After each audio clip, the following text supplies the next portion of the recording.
जलते बलते भट्ट में तड़पती हुई इंसानियत के लिए एक संजीवनी है। इंसान गमों में, दुखों में, परेशानियों में संसार में जल बल रहे हैं, उनसे बचने का एकमात्र उपाय सत्संग में आओ, सुनो और अमल कमाओ। तो जिस तरह जलते बलते शरीर में बर्फ की ठंडक असर करती है, उससे सैकड़ों हजारों गुना ज्यादा असर सत्संग में आने से तड़पते हुए जीवों पे, तड़पती हुई जीवात्माओं पे राम नाम असर करता है। सत्संग में आने से इंसान को मालूम पड़ता है करने वाला कार्य कौन सा है और छोड़ने वाले कार्य कौन से हैं। जो वचन सुन के मान लिया करते हैं उन पे परमानंद की बरसात होती है, और जो मनमते चलते हैं वो अपने कर्मों का आप रूपरेखा तैयार करके आप ही सारी जिंदगी उसमें उलझे रहते हैं। सत्संग में आने से जन्मों जन्मों के पाप कर्म ही नहीं कटते, बल्कि जीते जी भी पाप कर्म कट जाते हैं। जीते जी भी जो कर्म भोगने हैं वो भी पहाड़ से राई और राई से खाक हो जाते हैं। पर यह संभव तभी है जब इंसान सत्संग सुन के उसको माने, वचनों पे अमल करे। जब तक वचनों पे अमल नहीं करता यह इंसान, तब तक खोखला है, तब तक खाली है और खुशियों से महरूम रहता है। तो इसलिए वचन सुनो और अमल करो, मन के कहे ना चलो। संत इतने पुराने समय से कहते आ रहे हैं, वेदा काल हजारों साल पहले, उससे भी पहले संत महापुरुषों के मत में यही है कि मन के मते चलो मत कोई, गुरु कहे करो तुम सोई। यह भव में गोते खिलवावे, ये गुरु से बेमुख करवावे।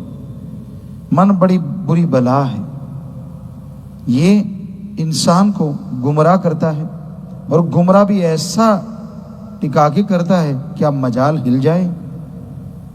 कोई जंजीर नजर नहीं आती, कोई बेड़ियां नहीं होती, कोई जाल नहीं होता, पर मन ऐसे गिरफ्त में लेता है कि क्या मजाल की आदमी उसके चंगुल से निकल सके।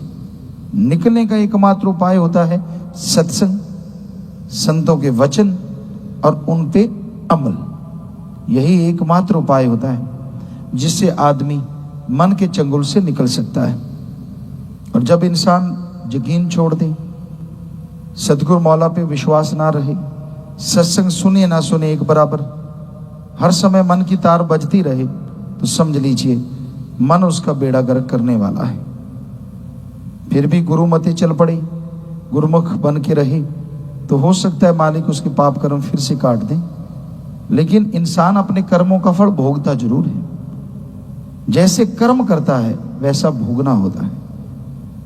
जैसा आपको पाठ करने के लिए टाइम दिया जाता है वैसे मंच पे आप पाठ अदा करते हैं, तो उसी के अनुसार तालियां बजती हैं, उसी के अनुसार लोग आपको पसंद करते हैं। उसी तरह ये संसार एक रंगमंच है, आप एक कलाकार हैं।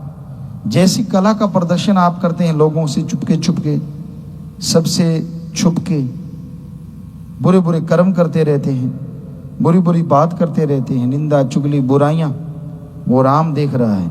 आने वाली लाइफ में, फ्यूचर में आपके सामने वो कर्म आएंगे, आप दुखी होंगे, परेशान होंगे, अपना सिर धुनेंगे।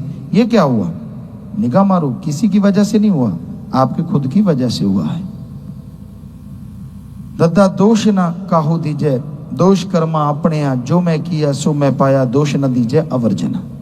दूसरों को दोष क्यों, किस लिए? जैसे कर्म करोगे वैसा फल पालोगे। ये भूल जाओ, कर्म बुरे करके कहीं बच जाओगे। एकमात्र बचने का तरीका सुमरन करो, सेवा करो, सत्संग सुनो और वचनों पे अमल करो। ये ही एकमात्र तरीका है।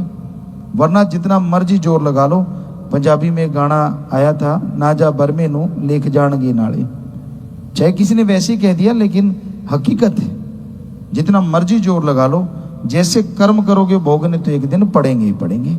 इसलिए बच के रहो। सुमरन, सतगुरु पे यकीन, वचनों पे अमल ही एकमात्र उपाय है जो आपको आपके बुरे कर्मों से बचा सकता है। वरना अगर बुरे कर्म करोगे, आप तो क्या, आपके कुलों को भी भरना पड़ेगा। आप सारे दुखी परेशान होते रहेंगे और सुख की नींद नहीं सो पाएंगे।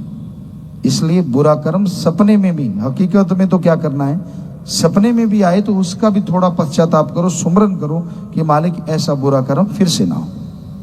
तो आपके वो सपने में आए पाप कर्म भी कट गए सुमरण करने से, और आपने तौबा की तो धीरे धीरे वो बुरे कर्म होने सपने में बंद हो जाएंगे। तो इसलिए भाई आप हकीकत में तो क्या करना है, सपने में भी परहेज करें बुराइयों से। ये सत्संग में समझाया जाता है। जीव सुनते हैं, अमल करते हैं, वो अपने जीवन को जो कि अनमूल्य है, कीमती है, उसे बेशकीमती बना लेते हैं और यहाँ वहाँ दोनों जहाँ की खुशियों से हमेशा रूबरू रहते हैं, माला माल रहते हैं और उन्हें अंदर बाहर कोई कमी नहीं रहती।